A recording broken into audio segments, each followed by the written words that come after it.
ಮಹಿಳಾ ಮೀಸಲಾತಿಯನ್ನು ಕೊಡಬೇಕು ಮತ್ತು ಇದು ಆಗಬೇಕು ಅಂತ ಹೇಳಿದ್ದು ಕಾಂಗ್ರೆಸ್ ಸರ್ಕಾರನೇ 2010ರಲ್ಲಿ 2010ನಲ್ಲಿ ಮನಮೋಹನ್ ಸಿಂಗ್ ಇರಬೇಕಾಗಿದ್ದರೆ ಈ ರಾಜ್ಯದ ಈ ದೇಶದ UPA ಅಧ್ಯಕ್ಷ ಆಗಿರ್ತಕ್ಕಂಥ ಸೋನಿಯಾ ಗಾಂಧಿ ಅವರ ಮುತುವರ್ಜಿ ವಹಿಸಿ ಅದು ರಾಜ್ಯಸಭೆಯಲ್ಲಿ ಅಂದು ಅದು ಪಾಸ್ ಮಾಡಿಕೊಂಡು ಅಸೆಂಬ್ಲಿಗೆ ಪಾರ್ಲಿಮೆಂಟಿಗೆ ಬಂದಾಗ ಅದನ್ನು ಬೀಳಿಸಿದರಲ್ಲಿ ಅದರ ಖ್ಯಾತಿ ಇರ್ತಕ್ಕಂಥದ್ದು BJP ಅವರಿಗೆ, ಅವರೇ ಅದನ್ನು ಬೀಳಿಸ್ತಕ್ಕಂಥದ್ದು ಅಂದು.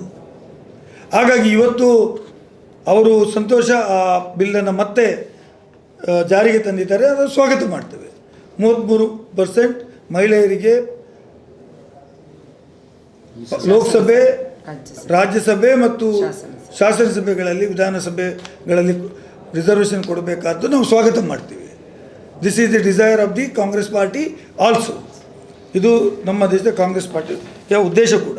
ಆದರೆ ಇವತ್ತು ಅದನ್ನು ಜಾರಿಗೆ ತರುವುದನ್ನು ಬಿಟ್ಟು ಅದರ ಜೊತೆಯಲ್ಲಿ ಏನು ಕ್ಷೇತ್ರ ವಿಂಗಡಣೆ ಮಾಡಬೇಕು ಅಂತ ಹೇಳಿದ್ದಾರೆ, ಇದು ಈ ದೇಶದ ಜನರಿಗೆ ಮಾಡಿದಂಥ ಅನ್ಯಾಯ ಅಂತ ನಾನು ಹೇಳಲಿಕ್ಕೆ ಬಯಸ್ತೇನೆ. ನೀವು ಜಾರಿಗೆ ತಂದಿರ್ತಕ್ಕಂಥ ಮಹಿಳಾ ಮೀಸಲಾತಿಯನ್ನು ಇನ್ ಟೋಟಲ್ ಜಾರಿಗೆ ತನ್ನಿ, ಈಗ ಇರುವ ಸಿಸ್ಟಮ್ ಒಳಗಡೆ ತನ್ನಿ. ನೀವು ಇವತ್ತು 2011 ಸೆನ್ಸಸ್ ಮೇಲೆ ತರಬೇಕು ಅಥವಾ 2026 ಸೆನ್ಸಸ್ ಮೇಲೆ ತರಬೇಕು ಅಂತೇಳಿದು ಆಂಬಿಗ್ಯೂಟಿ ಇರುವಾಗ, you have already ordered for ಜನಗಣತಿ ಮಾಡಲಿಕ್ಕೆ ನೀವು ಆದೇಶ ಮಾಡಿದ್ದೀರಿ. ನಾವೆಲ್ಲ ಜನಗಣತಿಯ ಒಳಗಡೆ ಇದ್ದೀವಿ, ನಾವು ಕೂಡ ಸೆಲ್ಫ್ ಅಸೆಸ್ಮೆಂಟನ್ನು ಮಾಡಿದ್ದೇವೆ. ಈ ಜನಗಣತಿ ಆದಮೇಲೆ ಮಾಡಿ.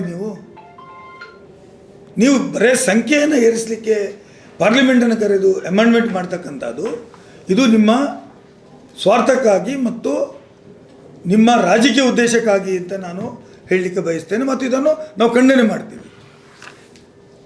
Delimitation is only to retain power in the centre ಮಾಡಲಿಕ್ಕೆ ನೀವು ಮಾಡ್ತಾಯಿದ್ದೀರಿ.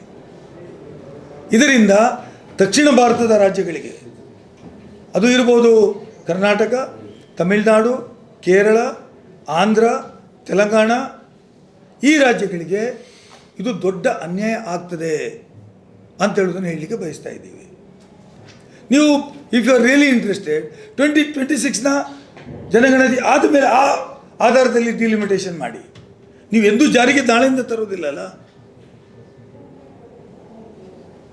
ಸೊ 2011 ಇದು ಜನಗಣತಿ ಮೇಲೆ ತರ್ತೇನೆ ಅಂತ ಹೇಳುವಂಥದ್ದು ಇವತ್ತಿನ ನೀವು ಹೇಳಿದಾಗೆ ಮಾಡಿದ್ರು ಅನ್ಯಾಯ ಆಗೋದಾಗೋದು ಹೆಚ್ಚು ಅನ್ಯಾಯ ಆಗ್ತದೆ.